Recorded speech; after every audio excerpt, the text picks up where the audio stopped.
RPGaDay 2020. It's Tuesday. It's the 11th. It's an odd day, so it's my turn to talk. So, again, we've been doing this for 11 days now, so it's pretty obvious. RPGaDay is a yearly thing that happens in August, that for every day there's some sort of one-word prompt, and you can do whatever you want, paint a picture, do an interpretive dance, as long as it has something to do with RPGs in general.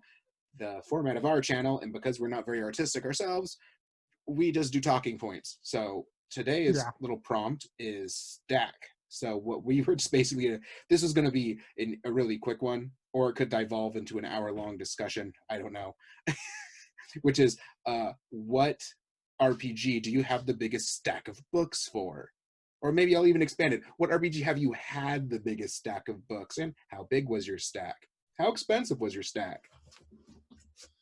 Is it a triple stack? I don't know. I'm hungry. I'm hungry too. Like, food actually sounds really good. By the way, for everyone playing the home game and watching us and having watched us do these batch recordings, we're actually recording this on a Friday at 11 o'clock at night. So we're like, food sounds good. Anyway, biggest stack. That's gonna be D&D 5th edition. I own every book except for 4 campaigns. 4 campaign books I do not own. I literally had to move all of my Warhammer books down a shelf because I was out of 5th edition room.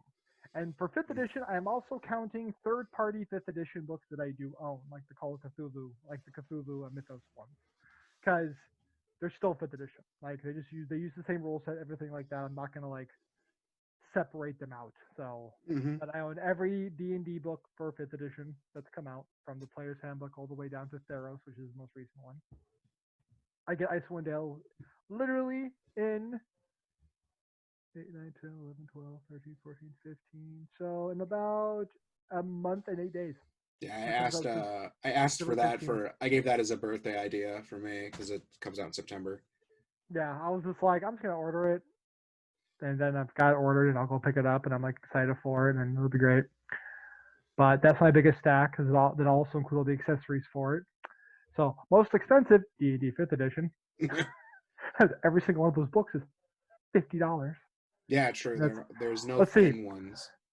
1, 2, 3, 4, 5, 6, 7, 8, 9, 10, 11, 12, 13, 14, 15, 16, 17, 18.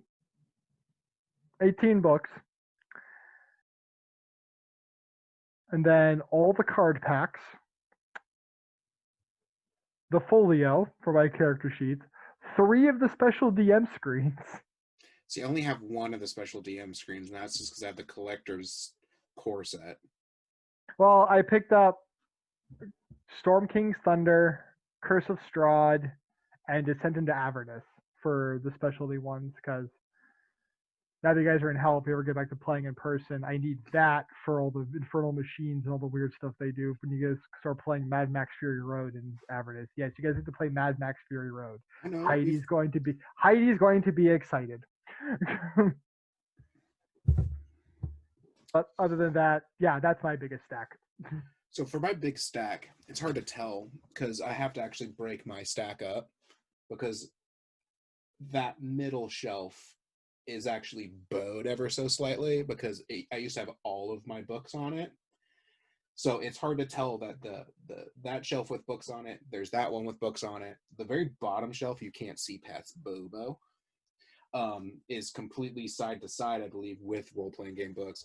And then I have more books out in our living room, which is where I keep all the Pathfinder and the D&D, because that's what we play most of the time. So I usually kept them out there. Biggest stack, I'm not sure. I believe by separate book, so by separate, MSRP number, I believe it's Exalted 2nd edition, because I owned this core Exalted book.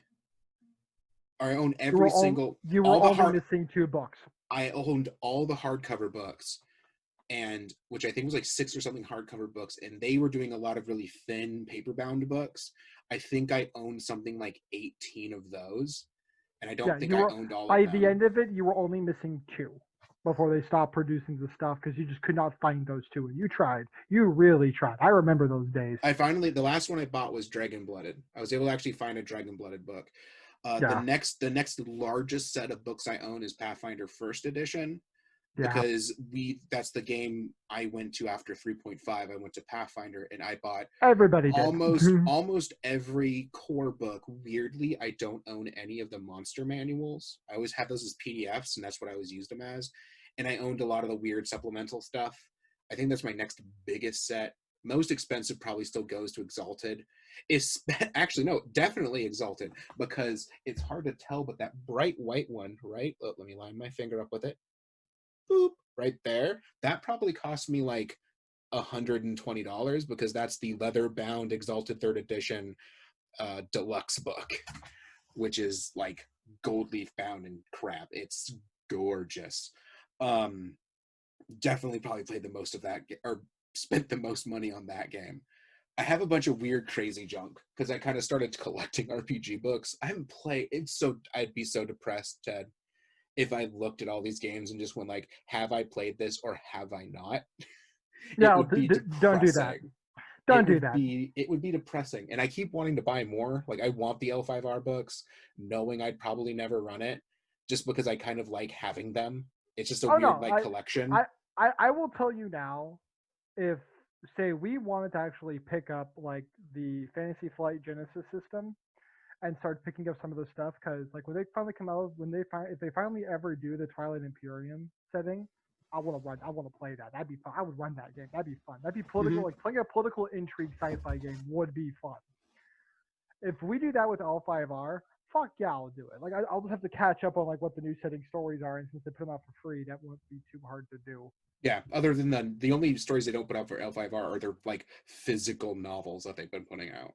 Yeah. Oh, that I feel like that's a whole other different episode of like RPG collecting. Is it futile? Like, what's the point of it? I don't know. I think it's like the same thing as any other collecting. I mean, I think the one I knew when I bought them, I was never going to play. If we're talking like now, we're just talking into my RPG collection stack, is the Dresden Files RPG.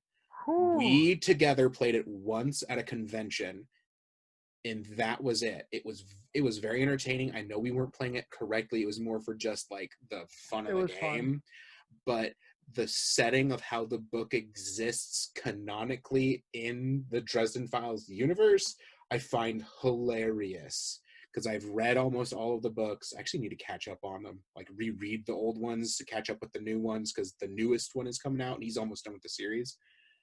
But if you don't, for really quick thing, the Dresden Files RPG is actually written canonically in the world by one of the characters in the books, who's consulting with Harry Dresden, the titular character of the series, on how to make a better game, because in the books they play Dungeons and Dragons.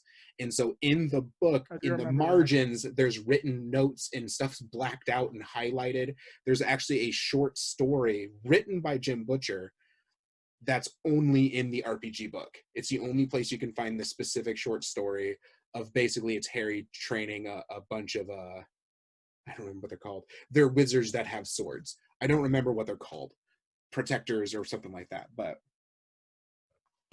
it's I bought that at a convention knowing full well I'd probably never run the game, because I I take issue with role-playing games that are specifically pulled from a medium, like the Game of Thrones RPG or the Doctor Who RPG or even Star Wars in certain The points. Doctor Who RPG is actually really It's good. not they I'm not talking like rule wise or anything like that. They can be perfectly well made. I know the fudge system for that game is really good. The Star Wars games are really well. I don't know about the Game of Thrones book. It's It's meh. when you play with fans. When you play with fans who truly understand the medium, they really strongly want to fight you on stuff. Like, no, that's not how it does. So I knew if I ever ran this game, if it was with anyone that read any of the Harry Dresden books, it would have to be set in a completely different city, and you would never meet any of the characters from the books, because I didn't want to deal with it. And it's the same thing for anything. I feel personally for me, I can't live up to the Doctor Who TV show or those books. that's why I'm not being paid to freaking write them. I'm just some schmo that likes the meat, that likes the setting and stuff. I can't do that well. And same things for Yeah. Star Wars. We're not making the movies. We're making stupid freaking stories. So none of us like to play in the actual preset storylines. We like to just be random dudes faffing about in some star system stealing crap. So, fun note on stacks. I decided to do a quick count up on Legend of the Five Rings. So we've got There's a handful of books out for that now. so we got 2 books that are core books. Yep. So you have the core book and the Emerald Empire. I think there's the Outer Shadowlands book. I think 1, 2, 3, 4. There's 5 adventure books, and then for source books, there's 1, 2, 3, 4, 5 source books. Yeah, which is just realm, like different areas specifically, isn't it? Isn't it different? I So know one of them's like the outer demon area, I think, and then yeah. So one's the Shadowlands.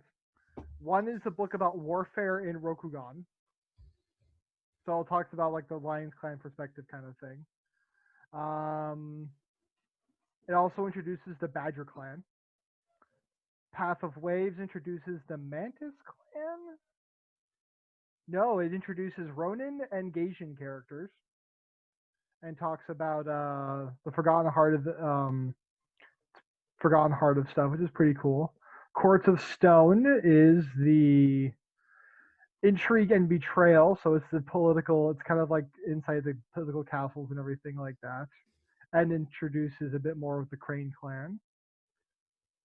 I'm on the page right now. I was kind of like just curious what the stuff was. So I was like, oh, what's this? It's all of a sudden you turned around and looked like there's suddenly actually a bunch of those books out, and I was actually very excited that there were pre-written adventures. I feel like I want to do like a discussion on like why pre-written adventures are good and why people shouldn't discredit people who run only pre-written adventures, because I just feel like it's a whole other thing on its own, that there's a reason why people do it, and there's a reason why pre-generated adventures are helpful.